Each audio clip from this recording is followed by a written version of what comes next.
अरे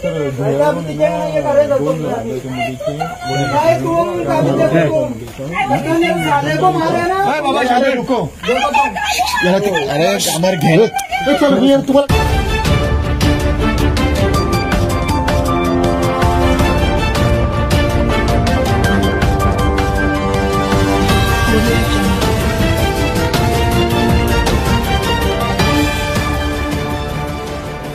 भाई तो कौन था और ये कौन लगता ये वो जवाई है ना अपना ये देखो डायरेक्ट यही डाल देता हूँ ना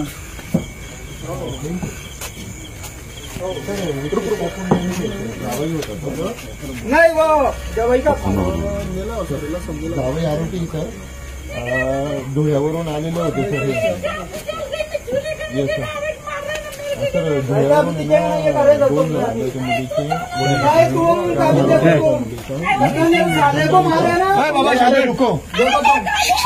अरे हमारे घेरो तुम्हाला कळत नाही का रे तुम्ही घ्या तिकडे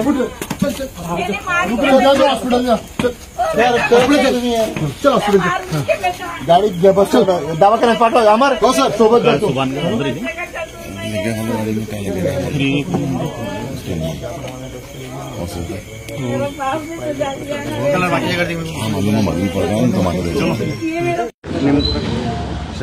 काय प्रकरण घडलंय सर नेमकं?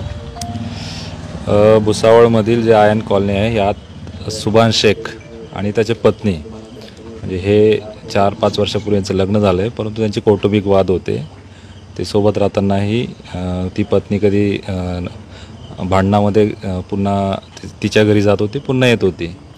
आज दुपारी देखील त्यांच्यात काहीतरी कौटुंबिक वाद झाला, त्याच्यामुळे ती पत्नी घर सोडून तिच्या मामाच्या घरी गेली होती. त्याच्यानंतर त्या पत्नीचे वडील आणि तिचा मामा असे या जावायला समजवण्यासाठी त्याच्याकडे आला असता त्यांच्यामध्ये भांडणं झाले आणि त्या भांडणातून जावाईने तिच्या वडिलांना व तिचे जे मामा आहेत त्यांना मारहाण केलेली आहे. त्या मारहाणीमध्ये तिचे मामा हे मयत झालेले आहेत आणि तिच्या वडिलांना देखील डोक्याला जखमा झालेल्या आहेत. त्यांच्या फिर्यादीवरून आता गुन्हा दाखल करण्याची प्रक्रिया सुरू आहे. याच्यामध्ये जावाईसोबत अजून कोणी इतर आरोपी आहेत का त्याचाही शोध सुरू आहे. सध्या जावाईला ताब्यामध्ये घेतलेला आहे आणि पुढील प्रक्रिया सुरू आहे. मयत झालेल्याचं नाव काय सर? मयत झालेला हा समद शेख इस्माईल राहणार कंडारी इथला आहे. सर ताब्यात कोणाला घेतलं?